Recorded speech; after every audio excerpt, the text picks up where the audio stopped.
প্রিয় শিক্ষার্থী, সকলকে শুভেচ্ছা। ইংলিশ স্টাডি পয়েন্টে ক্লাস দেখার জন্য সকলকে ইংলিশ স্টাডি পয়েন্টের ক্লাস দেখার আমন্ত্রণ জানিয়ে সবার সুন্দর এবং সুস্থ দেহ কামনা করে, সুস্থ মন কামনা করে আজকে আমরা আমাদের ক্লাস শুরু করছি। আজকে আমরা তোমাদেরকে দেখাবো, বিগত ক্লাসগুলোতে আমরা তোমাদেরকে দেখিয়েছিলাম যে নাম্বার কাকে বলে, নাম্বার কত প্রকার ও কি কি। আজকে তোমাদেরকে দেখাবো নাম্বার পরিবর্তনের কিছু নিয়ম। তো নাম্বার পরিবর্তনের যে নিয়ম আছে, এই নিয়মগুলো জানার আগে আমরা এমন কিছু ওয়ার্ডের সাথে তোমাদেরকে পরিচয় করে দিতে চাই যারা নাম্বার পরিবর্তনের ধারে না, তাদের নিজস্ব স্বকীয়তাতেই তারা বিদ্যমান থাকে। তো চলো প্রিয় শিক্ষার্থী, আমরা দেখে নেই এমন কিছু ওয়ার্ড রয়েছে, এমন কিছু নাউন রয়েছে যারা নাম্বার পরিবর্তন গ্রহণ করেন, অর্থাৎ তারা নিজস্ব রূপেই সবসময় থেকে যায়। এই শব্দগুলো হলো, আমরা যদি 1 নম্বরে দেখি তাহলে দেখব যে কতগুলো নাউন সিঙ্গুলার ও প্লুরাল একই রকম থাকে।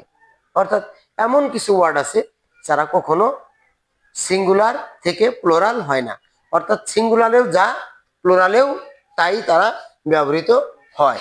যেমন ডজন, প্রেয়ার, শিপ, ডিয়ার, টাকা, পয়সা, 100।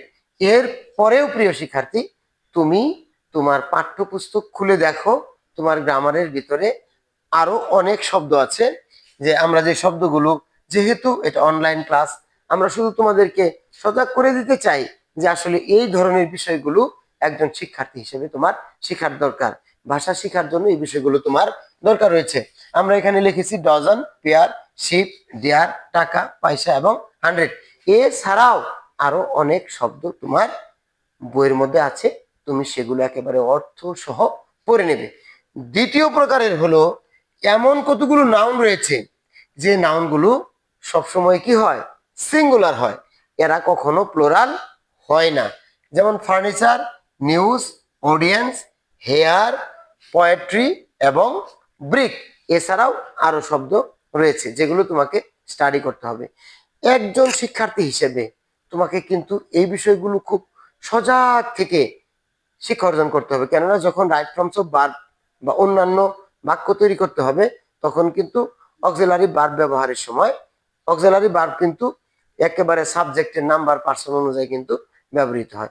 অথবা প্রিয় শিক্ষার্থী, তোমাকে যদি কোনো ইন্টারভিউ ফেস করতে হয়, বা কেউ তোমাকে কোনো প্রশ্ন করার জন্য বা তোমার মেধা যাচাই করার জন্য যদি, বা কোনো কুইজের ক্ষেত্রে যদি তোমাকে বলে যে তুমি ফার্নিচারের প্লুরাল করো, বা নিউজের প্লুরাল করো, বা অডিয়েন্সের প্লুরাল করো, তখন তোমার উত্তরটা কি হবে?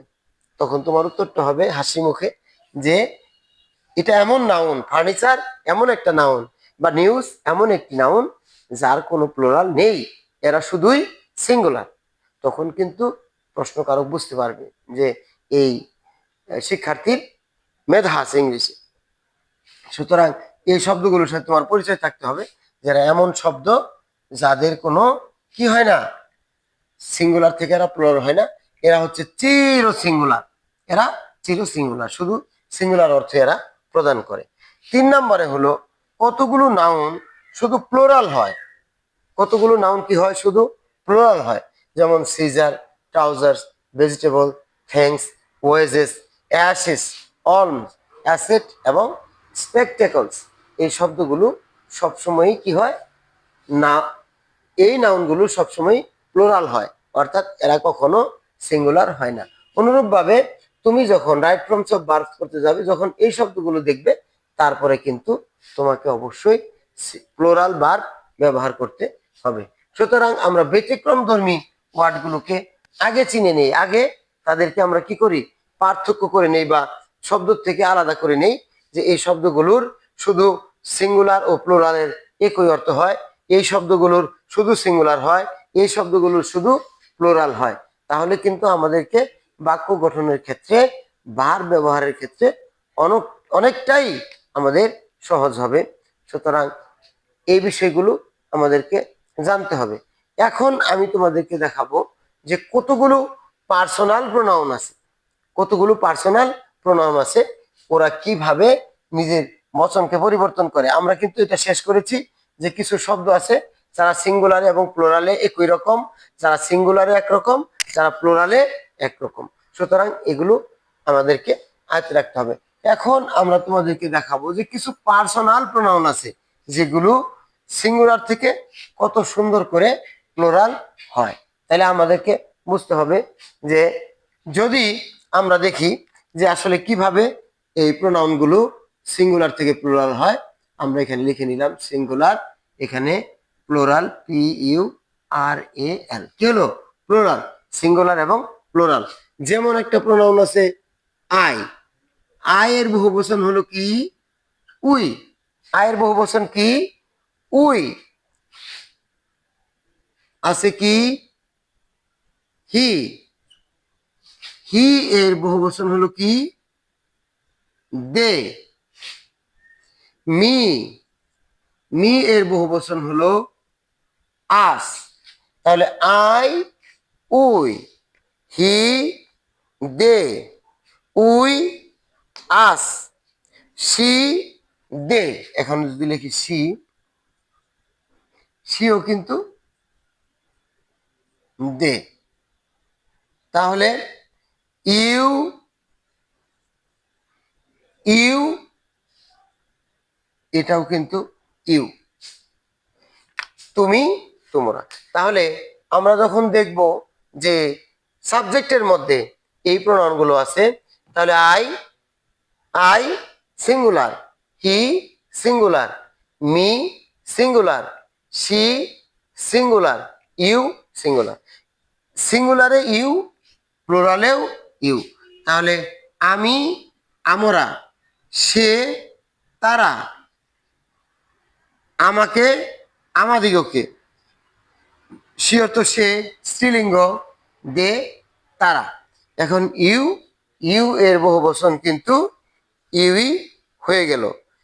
এখন এই যে বিষয়গুলো আমরা কিন্তু খেয়াল করতে হবে। আর তাহলে আমরা চিনে নেই, I singular subject, he singular subject, me singular subject, she, you, এই সবগুলো হলো সিঙ্গুলার সাবজেক্ট। আর we, they, us, they, you, এগুলো হলো কি? Plural subject. সুতরাং আমাদেরকে এই বিষয়গুলো খেয়াল করতে হবে। যখন আমরা সাবজেক্ট এর নাম্বার নির্ণয় করতে যাব, তখন আমাদেরকে এই বিষয়গুলো খেয়াল করতে হবে যে এগুলো হলো সিঙ্গুলার সাবজেক্ট আর এগুলো হলো কি? Plural subject. তাহলে আমরা কিন্তু এখানে একটু পরিবর্তনটাই দেখলাম যে আই পরিবর্তন উই, হি হলো they, me, us, she, they, you হলো ইউ। সুতরাং আমরা এই বিষয়গুলো ভালো করে খেয়াল করব। প্রিয় শিক্ষার্থী, আমরা আগামী ক্লাসে আরো কতগুলো রুলস তোমাদের সামনে তুলে ধরবো, যে রুলসগুলো দিয়ে একটি এক বচনের নাউনকে কিভাবে বহুবচন করতে হয়। সেই পর্যন্ত, সেই ক্লাস পর্যন্ত তোমাদের অপেক্ষা, তোমাদেরকে অপেক্ষায় রেখে দিলাম। তোমরা অপেক্ষা করো, আগামীতে সেই ক্লাসগুলো আসবে যে কিভাবে আমরা একটি নাউনকে সিঙ্গুলার থেকে প্লুরালে রূপ দিতে পারি। একটা সিঙ্গুলার নাউনকে কিভাবে প্লুরালে রূপ দিতে পারি। তুমি তোমার গ্রামার অপশনে, অর্থাৎ তোমার গ্রামার বই খুলে তুমি দেখো যে কত সুন্দর করে সেখানে বিস্তারিত নিয়মগুলো দেওয়া আছে। সুতরাং স্টাডি করা, অর্থাৎ বইয়ের সাথে সম্পর্ক রাখা কিন্তু একজন শিক্ষার্থীর অত্যন্ত দরকার। তোমরা বইয়ের সাথে থাকো এবং আমাদের ক্লাসের সাথে থাকো, এই আশাবাদ ব্যক্ত করে শেষ করছি। সকলকে ধন্যবাদ। Thank you very much.